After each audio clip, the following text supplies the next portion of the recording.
అమ్మ ఈ రోజున జగన్మోహన్ రెడ్డి గారు 4.5 సంవత్సరాలు ఒక్క అవకాశం ఇవ్వండి, నేను నా తండ్రి పాలన అందిస్తా, రాజశేఖర రెడ్డి గారి లాగా చేస్తా అన్నాడు. అసలు ఎలా ఉంది, ఖర్చులు ఎలా ఉంది అంటారు? ఏంటి ఆయన చెప్పినట్టుగా ఏదో నేరుగా డబ్బులు మీ అకౌంట్లో పడుతున్నాయా, లేకపోతే ఏంటి పరిస్థితి?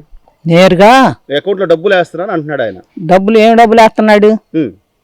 ఏం డబ్బులు వేస్తున్నాడు అండి? మాకు పింఛన్ ఒకటే వస్తుంది, మాకు ఇంకేం డబ్బులు వస్తున్నాయి? పెన్షన్ ఆ రోజున 3,000 పెంచుతాను అన్నాడు, మళ్ళీ దశల వారీగా 250 అంటాడు. అసలు ఆయన ఇచ్చే 3,000 ఏ మూలకైనా వస్తున్నాయి అంటారా? ఏడొస్తాయి, రావు. కరెంటు బిల్లులు పెరిగినాయా? పెరిగిపోయినాయి. మరి సరుకులు పెరిగిపోయినాయి, అన్ని ఆకాశం అంటినాయి. బస్ ఛార్జీలు పెరిగినాయి. పోనీ మీ ఊళ్ళో ఏదైనా జరిగిందా, మంచి జరిగిందా? ఇక్కడ కాలువలు గానీ రోడ్లు గానీ ఏమైనా చేశాడా? కాలువలు నెలకోసారి తెస్తారండి. నెలకోసారి. మరి వర్షాకాలం అయితే పరిస్థితి? వర్షాకాలం రోడ్ల మీద కలిపోతాయి నీళ్లు. ఈతలు వేస్తారు గిలకల్లో మేము ఇట్ట పట్టుకొని గుడ్లు ఇట్ట పట్టుకొని వెళ్తామే. ఇంకోసారి నమ్మండి నన్ను, ఇది మా పరిస్థితి. నేను మీకు చాలా చేశాను, నన్ను ఇంకోసారి నమ్మండి అంటున్నాడు జగన్మోహన్ రెడ్డి గారు.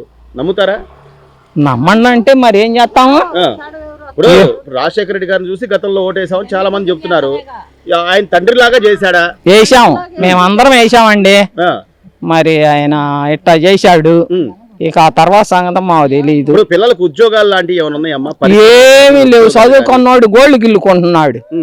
ఇప్పుడు ఈ ఊర్లలో చదువుకున్న పిల్లలకు గానీ, ఈ చుట్టుపక్కల ఏదైనా కొన్ని కనీసం ఒక మంచి కాలేజ్ గానీ ఇట్లాంటివి ఏమైనా కట్టారా? ఏమీ లేవు. మరి ఇంకా ఏం చేశారని మళ్ళీ నమ్మండి అంటున్నాడు ఆయన.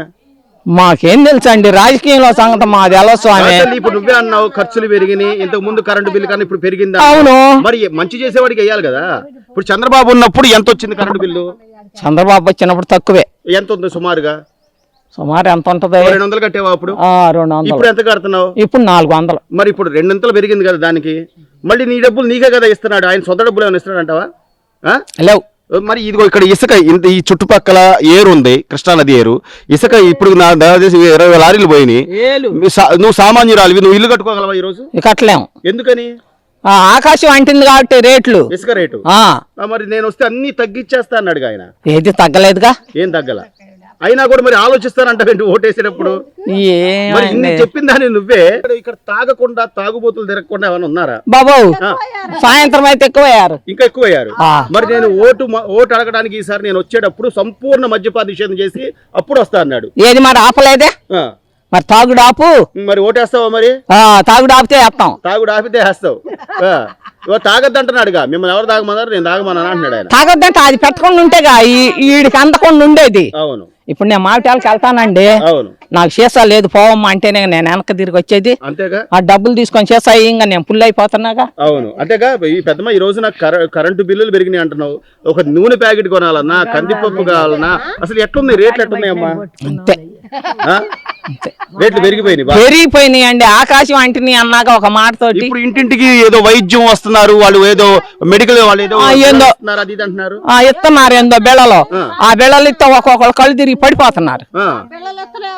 గవర్నమెంట్ వాళ్ళు కాదు వాళ్ళు వచ్చేది, గవర్నమెంట్ డాక్టర్లేనంట వస్తుంది. గవర్నమెంట్ వాళ్ళే. వైద్యం చేస్తున్నాం, ఇంటింటికి వైద్యం అని చెప్పి ఏం చేయాల? బిళ్ళలోడు ఇలా మన బాత అసలు బిళ్ళలోడు ఇవ్వాల. మళ్ళీ తెనాలి పోండి అన్నారు, తెనాలి పోయిన అక్కడ భేటీ చేసుకుపించుకోండి. ఖర్చులు పెరగలేదమ్మా. ఇప్పుడు జగన్మోహన్ రెడ్డి గారు ఈ 4.5 ఏళ్లలో నేను విన్నాను అన్న వ్యక్తి అన్ని పెరిగినాయి. 4.5 ఏళ్ళు ఇబ్బంది పడుతున్నారా లేదా? పడుతున్నారు ప్రజలు. ఏమ్మా రోడ్డు మీద ఎంతమంది చేస్తున్నారు? రోడ్లు బాగు చేయలేదు. 45 ఏళ్ళకి డబ్బులు నీకు 4 ఏళ్ళు 3 ఏళ్ళు మేము ఇమన్నా ఒక 1000 రూపాయలు ఇచ్చావు, రోడ్లు బాగు చేస్తే చచ్చిపోకుండా ఉంటారుగా. వాళ్ళు 5 లక్షలు అడిగి కడుతున్నావు దేనికి? ఎన్ని అనవసరం ఖర్చులు పెట్టుకున్నావు, ఎందుకు ఈ ఉద్యోగాలు? ఏసాం అయిపోయింది, మాలు చూడాలిగా. ఇంకో మాలు చూస్తే ఉండదు కూడా ఊడిసిపోతాయి. రోడ్డు మాగాడి కిందే, మాగాడి కిందే మాకు అన్ని పిరిగి చేసేసాడు అన్ని. మరి ఇప్పుడు మీ ఆడోళ్ళు వేస్తేనే ఈ రోజున ఆయన గెలిచింది. సొంత చెల్లెలు లేదు, తల్లి లేదు పక్కన. నేను మీ తమ్ముడిని మీ అన్నని అంటున్నాడు. అనవసరం రూపాయి అక్కడ వేసుకుంటున్నాడు, మా 30 మాకు ఇస్తున్నాడు, అక్కడికి అది సరిపోయింది. మన డబ్బులు మనకే ఇంకా వాళ్ళ డబ్బులు ఆడికి తీసుకొచ్చి ఇస్తాడు. అవన్నీ అనవసరం లేదు ఈ ఈ రోజున సిద్ధం అని ఎంత పెద్ద పెద్ద బ్యానర్లు పెట్టుకొని ప్రచారం బాగానే చేసుకుంటున్నాడు. కనీసం పేదవాళ్ళకి ఈ రోజున ఖర్చులు పెరిగినాయి. ఆ ఖర్చు ఇల్లు కట్టారు, ఇల్లు ఇళ్లలో రేపు పొద్దున పోదామనగానే అది కుమిలి కింద పడింది. అది దేవుడో నేడుతున్నారు. ఎందుకని నీకు అర్థం ఎందుకు? ఆ స్థలం ఇచ్చి ఊరుకోపోయా మీద పడితే చచ్చేవాళ్ళు అన్నీ. అవన్నీ ఇవన్నీ చూస్తున్నారు అసలు టీవీలో. శుభ్రంగా ఇప్పుడే లేచి వస్తున్నా. కానీ ఆయన అంటున్నాడు, నేను ప్రతి పేదవాడికి నేరుగా అకౌంట్ లో డబ్బులు వేసా, వాళ్ళే నాకు ఓటేస్తారు అంటున్నాడు. వేస్తారు రమ్మని ఈ తడవ, ఈ తడవ ఆడికి మొత్తం వెళ్తాం ముసలడం అందరం ముందు.